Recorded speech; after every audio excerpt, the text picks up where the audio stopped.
হবে আজ নতুন এক ইতিহাস, নাহলে রাস্তায় পড়ে থাকলে আমাদের ছিন্ন ভিন্ন লাশ। চাও গুলি যত পারো, আমাদের জেলে দেবে দাও, আপত্তি নেই। গুলি চালাবে চালাও, আপত্তি নেই।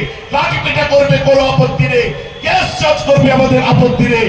আমাদের আপত্তি তোমরা একটা জাতি একটা ধর্মের আইনের উপরে হস্তক্ষেপ করে তাদের মসজিদকে, তাদের কবরস্থানকে, তাদের আপনার ঈদগাহকে, তাদের মাদ্রাসাকে আল্লাহর সম্পত্তি দখল করেছো। আল্লাহর বান্দা হিসেবে শরীরে এক বিন্দু রক্ত থাকা অবস্থায় আমরা কোনোভাবে এই আইন মানছি না, মানছি না, মানছি না। আমাদের রক্ত থাকতে মেনে নিতে পারবো না।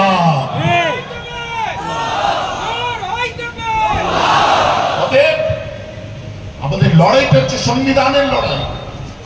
হিন্দু মুসলমান বানানো হচ্ছে। ধরে একটা কথা আছে জানেন, আমি ধন্যবাদ দেবো ইউটিউবার গুলোকে, যাদেরকে ছোট ছোট মিডিয়া বলে চালিয়ে দেয়। বড় বড় মিডিয়ার পেট্রোল ট্যাঙ্কে এরা সাথে করে নিয়ে ঘোরে, এরা নিউজ পাঠালে তবে তারা করে, আর এদের লোগোর আগে নিজেদের বড় করে লোগো মেলে দেয়। সেজে গুজে আনন্দবাজার পত্রিকা আর কি বলে স্টার আনন্দ আর বাংলা টিভি9 নাম উল্লেখ করে বলছি, আজ তাক, এই ধরনের চ্যানেলগুলো সেজে গুজে দিড়িং বিড়িং করে লাপাতে লাপাতে আজ কি অবস্থা হচ্ছে হিন্দুদের দেখুন। আরে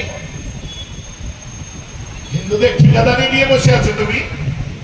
বিবেকানন্দর বাংলায় লাঠি ঘোরাতে চাচ্ছ, ঠাকুর পরমহংসদেবের বাংলায় লাঠি ঘোরাতে চাচ্ছ, যে বাংলায় রাজবল্লভী মায়ের মন্দির সে বাংলায় লাঠি ঘোরাতে চাচ্ছ, যে বাংলায় বাবা তারকনাথ সেখানে লাঠি ঘোরাচ্ছ, যে বাংলায় প্যান্ডেল চাঁদ সেখানে লাঠি ঘোরাচ্ছ, যে জেলাতে আল্লামা রুহুল আমিন সেখানে লাঠি ঘোরাচ্ছ, যেখানে আল্লামা নূর আলী সেখানে লাঠি ঘোরাচ্ছ, যেখানে মুজাদ্দেদে জামাত সেখানে লাঠি ঘোরাচ্ছ। শোনো, আমরা হিন্দু নয়, মুসলমান নয়, বুঝি না।